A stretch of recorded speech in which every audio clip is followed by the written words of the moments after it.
I want to follow up the video I did yesterday. Did it while I was driving, spontaneous, came right from the heart. There's some things I left out. So this is our New Year's Day word. And as I said yesterday, darkness has no power in and of itself. It is simply the absence of light. And the powers of darkness would argue with me, and I've had people online, Satanists and Wiccans and whoever, argue with me. But the fact is, anybody who does what I do knows who has the power. And the power comes from the King of Kings and the Lord of Lords, and he is the light. He's the light of the world. He is the one that holds it all together. He's the one that spoke them into existence. So darkness has no power except what we give it. And we give it power by not doing our job. And as I said, the church has been reactive instead of proactive, and we should be proactive. We should be out there sharing the gospel, setting the captives free, shining the light into the darkness, and putting the enemy on its heels. But we haven't been doing that for a very long time. The book of Acts church did it, and they shook the world. And then the enemy infiltrated the church and took over the church. And here we are, 2024, and we're still playing catch up. We're still being defensive. And if you're reactive instead of proactive, you're going to be focused on the enemy and not on the people. And that's where the victory comes from. You want to defeat the powers of darkness and take back a principality? Do it one person at a time. And then help them do it. And then keep doing it until the next thing you know, we've taken a whole principality. We've plundered their goods one person at a time. And by doing it their way, we've not been obedient to the King of Kings and Lord of Lords, who said to go make disciples of all people, men, women, whoever would call upon the name of the Lord would be saved. And the way to do that, as I mentioned, is to shine his light. Matthew 5:14 and 16, Yeshua said, "You are the light of the world. A city set on a hill cannot be hidden. Neither do people light a lamp and put it under a basket. Instead, they put it on a lamp stand, so it gives light to all in the house. In the same way, let your light shine before men, so that they may see your good works and glorify your Father in heaven. Because he is the light of the world," John 8:12. "And whoever follows him shall not walk in darkness, but have the light of life. And yet the darkness has grown, and the light has dimmed." There are many of us that are trying to shine the light, but we need more. We need more candles. We need more beacons. And we must change in 2024 because the enemy knows the time. We need to know the time. We need to respond accordingly. And I believe that the Lord's about to change things himself. 1 Peter 4:7. "But the end of all things is at hand. Therefore, be serious and watchful in your prayers." Peter wrote that a very long time ago, and here we are. It applies to now, just like it did then, and it's gotten progressively worse. But later on in 1 Peter 4, verse 17, he says, for the time has come for judgment to begin at the house of the Lord. And if it begins with us first, what will be the end of those who do not obey the gospel of God? Now, if the righteous one is scarcely saved, where will the ungodly and the sinner appear? I'm pretty passionate about this. And it's not because I want to bash the church. I want the church to rise up. I want it to be what we were supposed to be. I'm tired of watching the enemy plunder the goods, plunder our family, our children, our loved ones, destroying marriages. I'm tired of seeing the wolves steal the sheep. And there aren't enough sheepdogs that are willing to go out and get them back. So why would judgment begin at the house of God? Because we are supposed to know better. We're supposed to be better. See, the world is under the control of Satan, Hasatan, and the fallen and the demons. They're living in darkness. They don't have eyes to see unless there's enough light to show them. 2 Corinthians 4, verses 3 and 4. And even if our good news, the gospel, is veiled, it is veiled to those who are perishing. In their case, the God of this world has blinded the minds of the unbelieving so that they may not see the light of the glory of the good news of Messiah, the glory of the gospel, who is the image of God. We need to preach the word, teach the word, be ready in season and out. We need to stop being distracted by all these other things that have no eternal value. Philippians 2:15.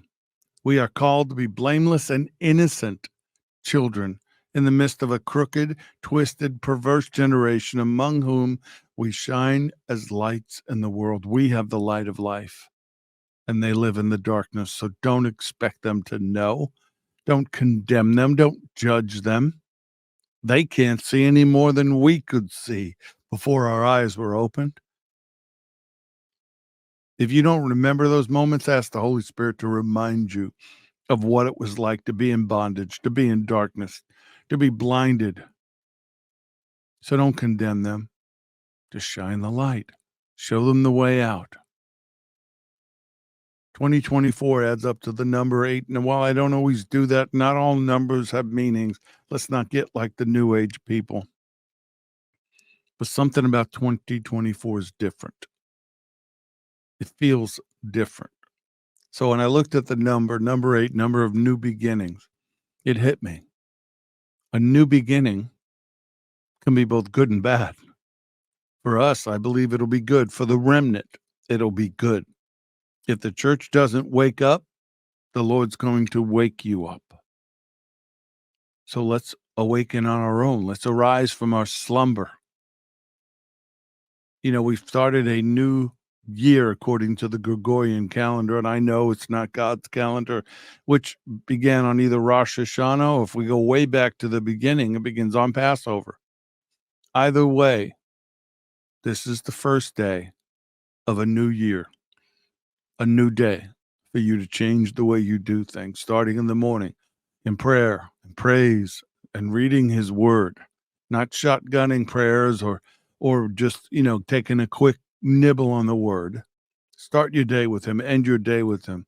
Talk to him throughout the day. Make it a year where you are tied in to the kingdom, that you're walking in the Spirit. People all over the world are making resolutions. I remember when I worked at the health club in New York, we counted on that. Well, the business did. We didn't on the gym floor so much, because that meant a lot of people for a month or two, but then those people would wander away, which they count on, the attrition. If everybody showed up who had a membership, they'd shut it down. They'd break health laws, fire laws. But let's not be like that. Let's keep our commitment. Whatever it is you need to do to become what he needs you to be, commit to do it. If you need help, you need prayer, reach out, go to firefalltalkradio.com, on solomonsporch.org. Find us on social media. If you want to get into an uncompromised, non-watered down word, then look for Firefall Talk Radio on any one of the streaming platforms. Every Wednesday, new Bible study. I won't tickle your ears. I'll tell you what the Lord wants you to hear. But more than that, I believe we're getting ready for his return. The enemy's getting ready too. Let's offer them a hope. Let's offer them a blessed hope. Let's live it. Let's breathe it. Let's walk it, talk it, shining. You know that song, this little light of mine, I'm going to let it shine. Let it shine, let it shine, let it shine. But you can't shine if the fire's gone out. You can't shine if the fire's dwindling. You need a fresh wood. That's the word. That's your time with him. 2024, I believe, is going to be dark. It's going to be a difficult time. Anyone telling you otherwise is tickling your ears and probably looking for an offering. But those of us in the remnant, those of us that have prepared, those of us who listen to the word of the Lord, not enamored by men or women or people up on stage who see the signs and discern them, are getting ready. We're getting ready to set the captives free. You need to decide whose side you're on. Because like I said, I believe the Lord's getting ready to shake things up to see who's on his side. Let me pray for you. Father, I come to you in the name of Yeshua, the name above all names. And I pray for my brother and my sister in the Lord that's listening. Let them get a renewed fervor for you. Remind them of the day they made you Lord of their life. Remind them of what they were like before then. Fill them with your love. Fill them with your compassion. Holy Spirit, remind them of the word. Remind them of the Lord. Bring him back to mind. Walk with them and encourage them. And I pray for other brothers and sisters to walk beside them, to lift them up, to hold them up, to stand in the gap for them so that we can do what you need us to do. We can set the captives free, plunder the goods of the enemy, which are people, and make straight the highway for the return of the King. We know you're coming anyway. Whether we do it or not, you're coming. But we're going to do our part. We're going to do what you asked the Book of Acts Church to do, and they did. And then the enemy got in the mix. We don't want that. We want what they had. We want the fire and the fervor and the love and the passion that they had to shake the world one last time before the return of the King. If this has blessed you, share it. Let us know.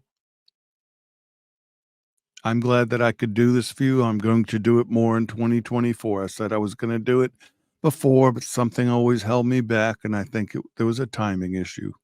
This is the time. It's time to do what he asked us to do. God bless.